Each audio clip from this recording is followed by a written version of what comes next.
দেখুন, বিজেপির কোনো নেতা, বিরোধী দলনেতা যদি বলে থাকেন সবকা সাথ সবকা বিকাশ, তিনি চান না। তো এটা তো সরাসরি প্রধানমন্ত্রী নরেন্দ্র মোদী, কেন্দ্রের সরকার, বিজেপি সরকার বা বিজেপি দলের স্লোগানের বিরোধিতা। কোথায় হচ্ছে? বিজেপির বৈঠকে।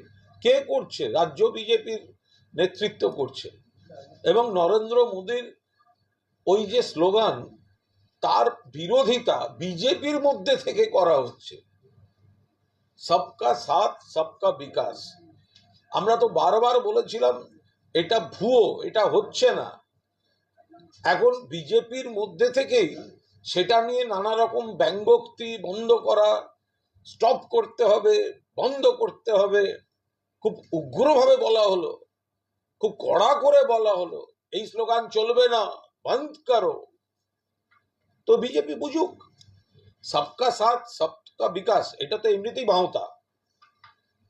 এখন যারা বলছেন রাজ্য বিজেপির, তারা out of frustration, out of depression, এই লাগাতার ভোটের হার, তার থেকে নজর ঘোরাবার জন্য, নেতৃত্বের বিশ্বাসযোগ্যতা নিয়ে বিজেপি দলের কর্মীদের মধ্যে প্রশ্ন উঠে গেছে। এসব থেকে নজর ঘোরাবার জন্য এই ধরনের মন্তব্য করা হয়েছে। নরেন্দ্র মোদীকে তার দলের মধ্যে থেকে শুনতে হচ্ছে তার স্লোগান চলবে না। নরেন্দ্র মোদীকে তার দলের মধ্যে থেকে শুনতে হচ্ছে তার স্লোগান চলবে না। Out of frustration, out of depression, Bengal BJP তারা নরেন্দ্র মোদীর স্লোগানের খিল্লি ওড়াচ্ছে। তো বুঝবে বিজেপি।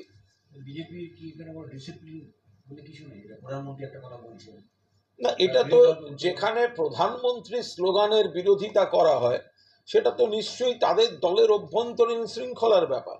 আমরা ওখান থেকে কিছু সূত্রে শুনলাম যে এই যে কথাটা, যে প্রধানমন্ত্রীর স্লোগানের বিরোধিতা করা হয়েছে, এটা নাকি সমালোচিত হয়েছে এবং কনসার্ন ব্যক্তিকে বলা হয়েছে ব্যাখ্যা দিতে, সেন্সার করে ব্যাখ্যা দিতে বলা হয়েছে, এবং বলা হয়েছে দ্বিতীয়বার এই কথা উচ্চারণ করবেন না। যিনি বলেছেন বলে বকুনি খেয়েছেন, যিনি বলেছেন বলে একটু বকুনি খেয়েছেন, তাকে বলা হয়েছে আবার যাও সংবাদ মাধ্যমের সামনে বলো, ওভাবে বলতে চাইনি। কিন্তু যেটা বলা হয়ে গেছে সেটা তো আর মোছা যাবে না। নরেন্দ্র মোদীর স্লোগানের বিরোধিতা, পুরোদস্তুর বিরোধিতা। আমরা যেটুকু শুনেছি, বিজেপির ভেতর থেকেই তীব্র সমালোচিত হয়েছেন এবং তারপর সেন্সার করা হয়েছে এবং নির্দেশ দেওয়া হয়েছে এক্ষুনি গিয়ে সাংবাদিকদের কাছে ব্যাখ্যা দিয়ে বলুন, ওইভাবে বলতে চাইনি। সেই জন্য কনসার্ন ব্যক্তি ব্যাখ্যা দিতে বাধ্য হয়েছে। বিজেপির মধ্যে যে সাম্প্রদায়িক বিদ্বেষের ভাবনা, সেই ভাবনাটাকে কি সামনে আনলেন? এই যে কথাটা বলা হচ্ছে সংখ্যালঘু মোর্চা চাই না, এর মানে কি? ভারতবর্ষ গণতন্ত্র, হিন্দুরা সংখ্যাগরিষ্ঠ, মুসলিম, খ্রিস্টান এবং আরো কিছু সম্প্রদায় সংখ্যালঘু। সেই কারণে যে কোনো রাজনৈতিক দল তারা চেষ্টা করেন যে সংখ্যালঘু সেল রাখতে, যাতে সামাজিক একটা ভারসাম্যের প্রতিফলন থাকে। এটা একটা রীতি। সেখানে আমরা বারবার বলি বিজেপি সাম্প্রদায়িক দল, আমরা বারবার বলি বিজেপি উন্নয়নের কাজ করে না, বিজেপি ধর্মের নামে রাজনীতি করে, উগ্র হিন্দুত্বের বিকৃত বিপণন করে, উগ্র হিন্দুত্বের বিকৃত বিপণন করে।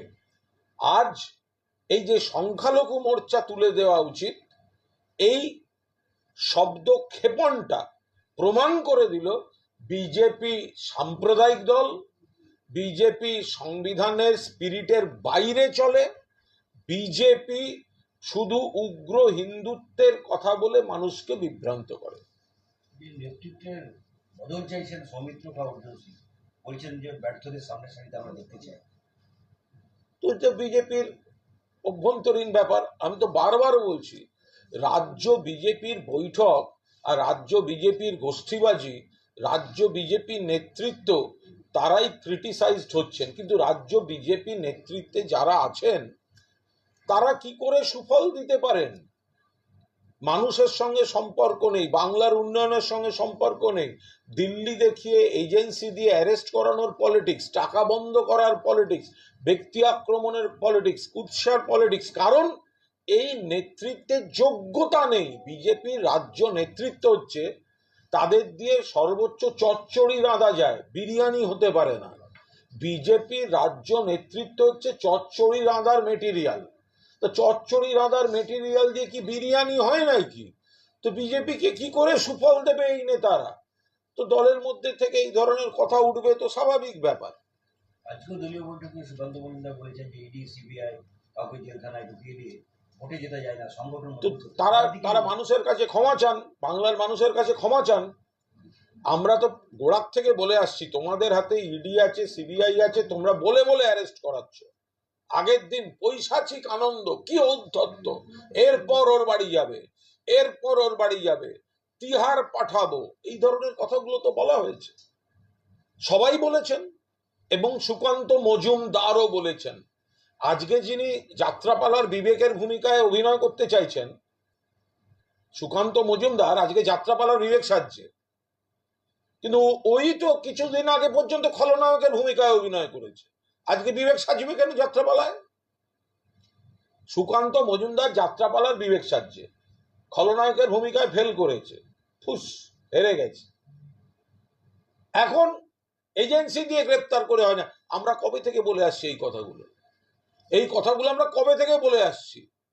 তখন হুমকি তো সুকান্ত মজুমদারও দিয়েছে, বিজেপির সব নেতৃত্ব দিয়েছেন, বলে বলে নিয়ে যাব, বলে বলে তুলব, দেখো না কি হয়, এত তারিখে হবে। তখন তো সুকান্ত মজুমদারের মুখে শোনা যায়নি যে এইভাবে জেতা যাবে না। তো সুতরাং বিলম্বিত বোধোদয়ের পর যাত্রাপালা বিবেক সাজছে গো।